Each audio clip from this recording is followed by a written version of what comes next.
Taurus, the bullish monster machine with an eye on the top spot. Barefoot, the holder of the belt whose battlefield savvy keeps all contenders at bay. Two heavyweights on a collision course. In just a moment, the bell.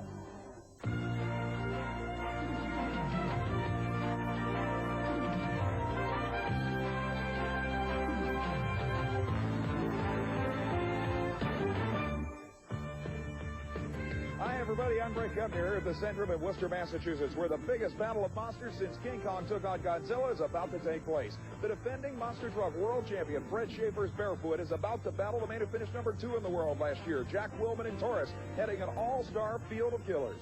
Hello, everyone. I'm Kris Chapman at the Capitol Center in Landover, Maryland, where assembled is an impressive field of modified four-wheel drive pulling trucks in a battle where every inch counts. Howard Lewis, the crafty veteran, in his high roller, takes on Gene Fanning Jr.'s super power puller, Gone AWOL.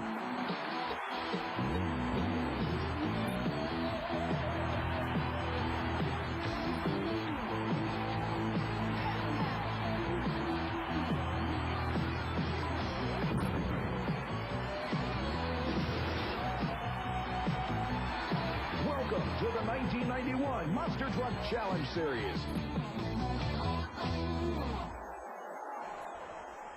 Easily one of the most incredible lineups of monster machines ever. Bigfoot, Barefoot, Gravedigger, Taurus, First Blood. Even world champion Bret Schaefer can't believe the lineup here in Worcester. This is one of the toughest races here that I've ever seen. This amount of fast trucks here, like you said, Bigfoot, Gravedigger, Taurus, and some of the other ones here are all real fast trucks. We got a short track here. I think this is really going to be a close race. The video on the line is going to be real important here because of all these fast trucks. It's going to be within inches, feet or inches, no doubt. When Bret Schaefer talks about the video on the line, he's talking about our instant replay cameras determining a winner in what he thinks may be the closest race of the season. We now move to qualifying with 8 available positions. Against the clock, each driver on solo runs. Started off with Rob Fuchs, the Woodstock, Illinois racer who was voted 1989 Rookie of the Year in the First Blood Ford. Incredible ride for Fuchs in the First Blood machine. Sideways, taking down poles, bouncing all over the place. Ken Deppy in the whiskey business. Rear-engine Chevrolet out of Jefferson City, Missouri is the next one on the line. He's got to beat 2.78 seconds to try and get the #1 qualifying position. Lining up to the starting line as the ground crew makes sure the monster machine is positioned perfectly on the starting grid. Waiting for the green light.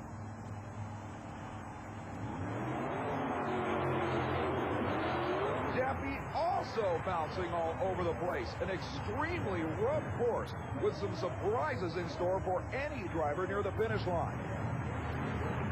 Deppy will take the whiskey business Chevrolet back to the pit area, knowing full well that he is running right with the current qualifying leader. In the meantime, Mike Wine and the Jersey Outlaw Ford pulls to the starting grid. The Super Winch-sponsored machine has to go better than 2.78 seconds to try and out-qualify the Ford currently on the pole, Rob Fuchs in First Blood. As you can see in the far lane, running right after the silver and gray Ford product, will be probably one of the most popular machines in the history of monster truck. A great starting line launch. The elapsed time, though, 2.75 seconds, gives him the pole. And believe it or not, the machine up next has to rate as Mike Wine's biggest rival. We'll argue and fight. I mean, we'll scratch each other's eyes out, and I hate Dennis Anderson to death when we're racing. Well, as far as Mike Wine goes, for one thing, he's kind of got a big mouth when we get ready to race. He's always dogging my truck, but a lot of times he puts his foot in his mouth because he knows better. He knows the Gravedigger can put him down. But really, we're enemies. When we pull to the line, it's war. You know, there's no doubt. There's no love lost there. Strong words from a strong driver. And believe me when I tell you that this may well be the most popular monster truck in the history of the category. Dennis Anderson out of Kill Devil Hills, North Carolina, in the 1950 Chevy sedan delivery known as the Gravedigger. Obviously, Anderson's primary objective is to at least out-qualify Mike Wine in the Jersey Outlaw. More importantly, qualify #1 for the entire field. The rear-engine supercharged Chevy ready to lead the line. He's got to run quicker than 2.75 seconds.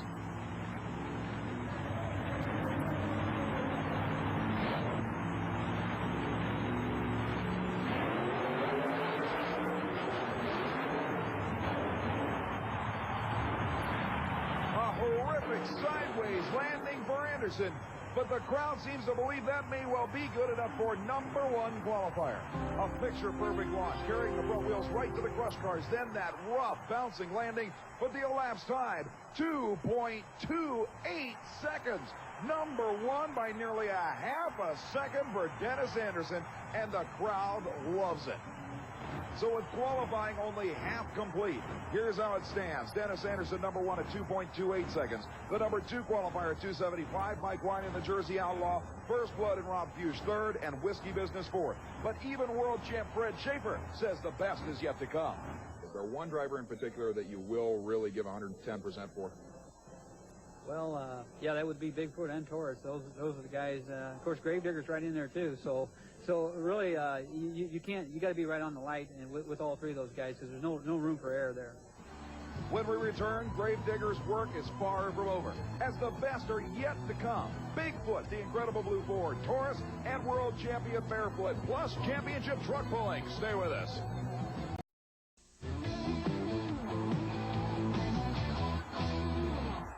We're back in Worcester, Massachusetts, as we continue qualifying for what may well be the most incredible battle of monster trucks ever. Pulling to the starting line, the winningest machine in the sport's history. The incredible Bigfoot Ford, trying to better the current number one qualifying spot of 2.28 seconds, held by the incredible Gravedigger. The original professional monster truck lines up.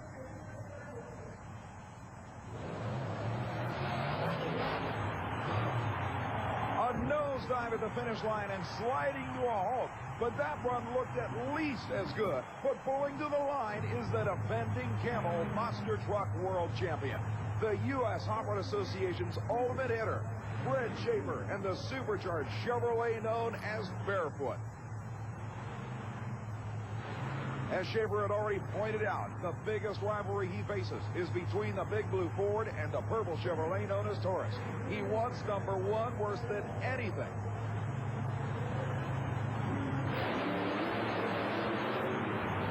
An incredible airborne launch, a rough landing that actually does some front end body damage, but the crowd is astounded. Take a look at this launch.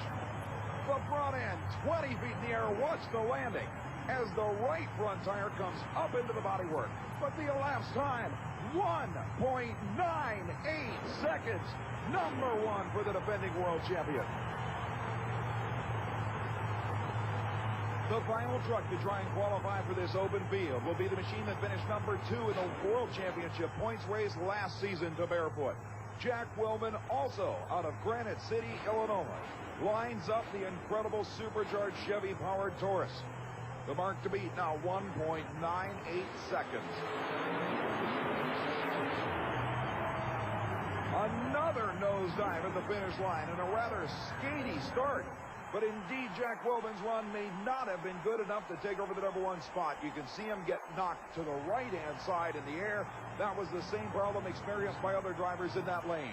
The elapsed time, 2.32 seconds for Taurus, will put him fourth as you see him final qualifying. The number one spot goes to Barefoot. Number two to Bigfoot. Number three to Dennis Anderson's Gravedigger. Fifth to the Jersey Outlaw. Sixth to First Blood, and Whiskey Business rounds out the top seven here in Worcester, Massachusetts. There's still more to come, including Bigfoot, Taurus, and a full field of champion truck pullers. Don't go away.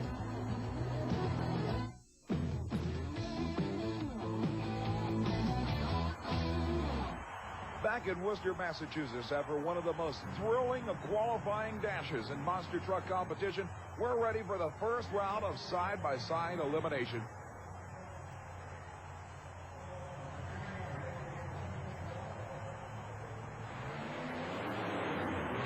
And Schaefer uses the first half of the run to determine how well the starting line is hooking up, leaving the line at full throttle, then coasting through to save everything for the semifinals.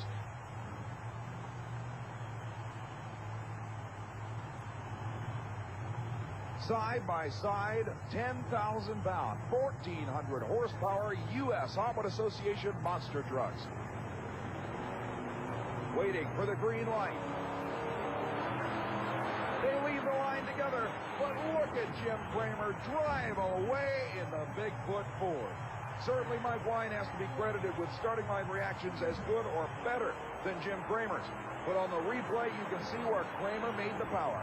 Right up over the crush car, sailing across the finish line.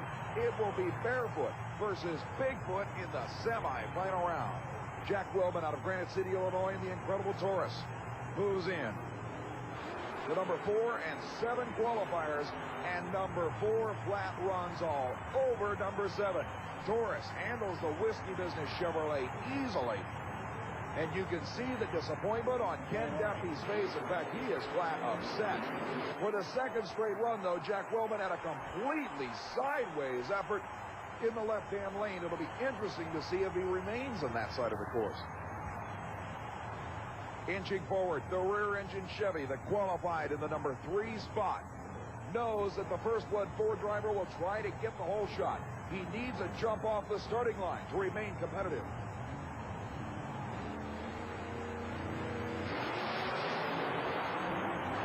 Filling the line, and it's Anderson by nearly a full truck length. The Gravedigger Chevrolet beats the bright red Ford and actually appeared to get the whole shot that Rob Bush was hoping so hard to get. The crowd loves every minute of it. On the replay, you can see sideways in the air, and certainly one of the roughest landings we've seen so far. But just another victory for Dennis Anderson's amazingly popular machine. But the crowd loves the big green Chevrolet. So in the semifinal round, it will be Barefoot versus Bigfoot and Taurus versus Gravedigger. When we return, we've still got some of the killers to go. Gravedigger will be back, as will Bigfoot, Taurus, and the world champ Barefoot, plus championship truck pulling. Stay with us.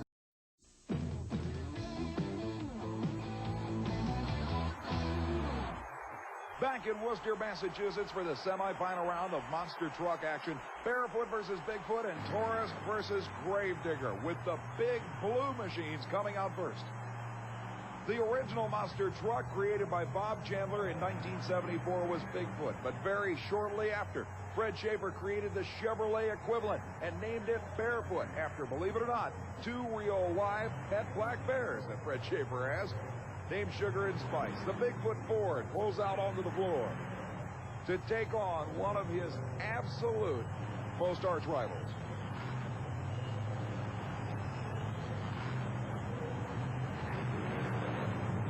The trucks are staged, waiting for the green light.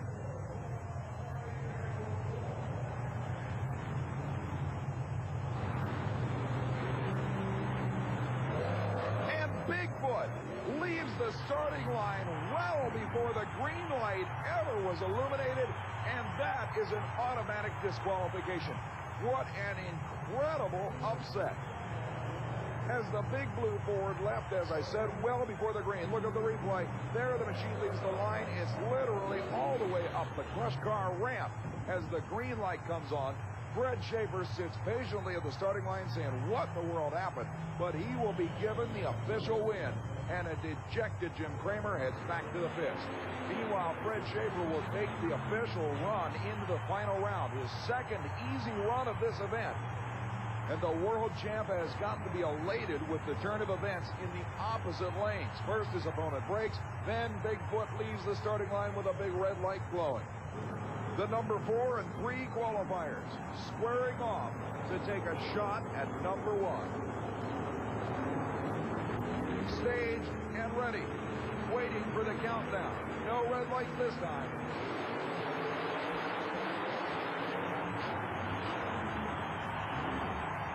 In the closest race of the event, we'll have to see the replay of that one before we can even think about calling a winner. Here is the replay of the starting line launch. They hit the cars. The win goes to Taurus by a matter of inches. Look at Anderson carrying the right front wheel almost all the way from the starting line to the finish line, while Jack Willman had his first decent run in the right-hand lane. Remember, every run he had had before that was completely sideways down to the finish line. Here it is again. Nearly impossible to tell, but the purple Chevrolet goes to the final round in the ultimate showdown with Fred Schaefer's Barefoot. So while Jack Wellman has had a rough road all the way to the final round, Fred Schaefer's first real race will be coming up in that trophy dash. Brett, from the Capitol Center in Landover, Maryland, we are getting ready to see some of America's top four-wheel drive pulling vehicles. Some of our contenders include Howard Lewis and High Roller, Gene Fanny Jr., Gone AWOL, Bob Minnick, Small Change, and Mark Marone's Grandpa Herc. That's a father-son team, and they're really an interesting group of individuals to watch pull. Joe Taylor is taking a look, and he's off. Getting a pretty good bite off the line. He is trying to go 170 feet. This is his 5th year on the World Champion Tour. And that's all for the Enforcer this time around. Let's go now to Small Change, driven by Bob Minnick out of Winchester, Virginia. This is one of the only events that he really gets to pull close to home, and he is off down the track. He's going for 170 feet. Looks really smooth run. 168.8 feet.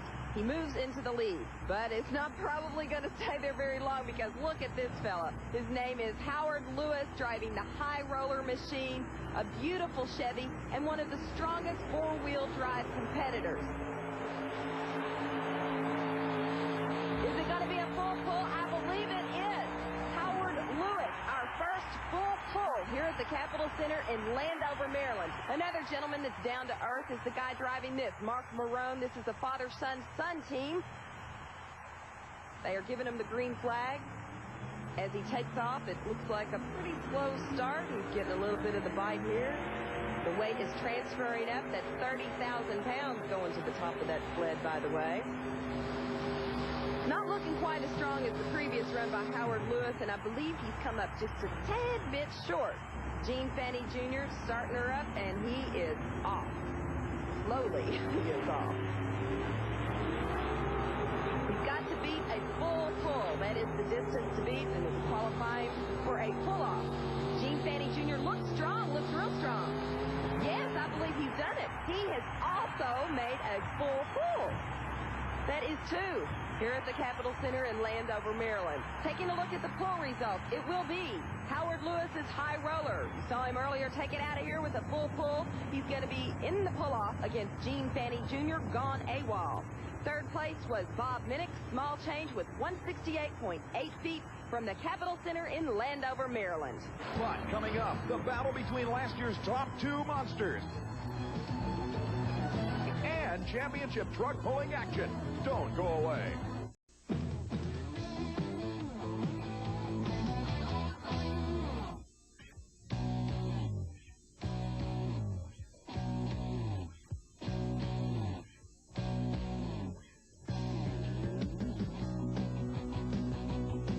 I've been following these competitions for quite some time, and I've always wondered what it'd be like to get behind the wheel of one of these vehicles.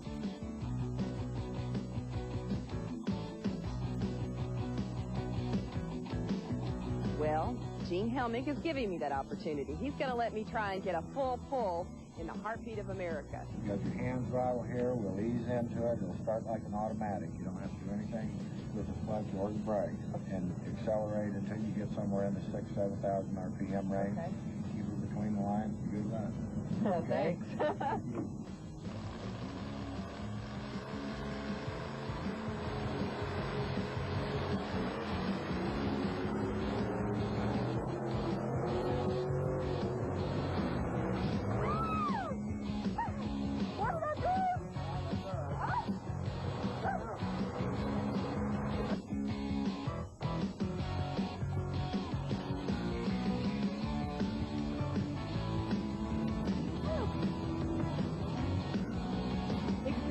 That's one way to describe it.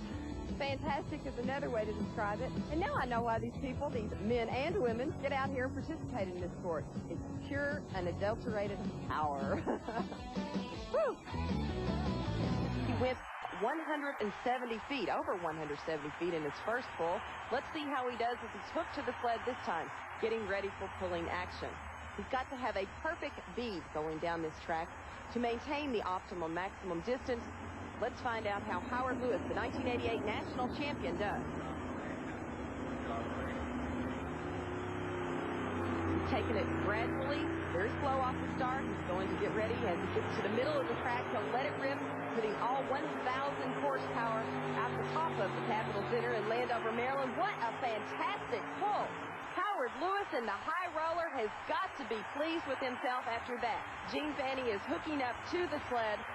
He knows that he has his work cut out for him. He's set a little bit farther to the left than our previous run by Howard Lewis. He's going to ease off the starting line very gently with the gone AWOL on duty machine at this time. Looks pretty smooth so far. He's getting pretty good bite, yes.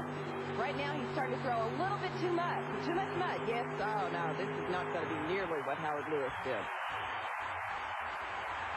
Howard Lewis, he is putting his arms up in the air. He has won. He has taken the victory here at the Capitol Center in Landover, Maryland. Our results. Howard Lewis comes in the victor, 192.2 feet, followed by Gone AWOL, Gene Fanny Jr., 186 feet. One of the absolute best four-wheel drive competitors in the nation is sitting to my left. His name is Howard Lewis, and he is the driver of the high roller, and congratulations on a great win. Well, thank you. Appreciate that. We got it about as best as we could get it, I guess. We've been playing with the motor last weekend, and we got a few things straightened out, and it really worked out well. So tell me a secret about your truck. Well, there isn't really any secret, I guess. Lee Edwards does the power plant in it, so maybe that's the secret right there. Good luck to you in future pulls. Well, we needed a win tonight. We got the win tonight. We had one last week down in Georgia, so we're not doing too bad. We're on a roll so far this year. We're ready for the championship monster truck finale here in Worcester, Massachusetts. The final round of the U.S. Auburn Association Camel Monster Truck Championship is on the line.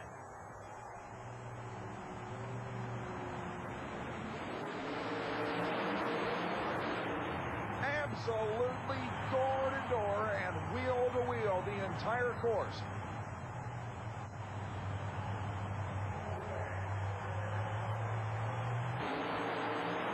On the slow motion replay, indeed, by about 3 feet at the finish line, the defending world champion Bret and barefoot pulls out the win. You can see that Jack Willman in the other lane was giving it everything he had. Another sideways run for him. But the crowd saw the huge airborne leap over the finish line by Schaefer. Another nosedive in the shutdown area. But the world champion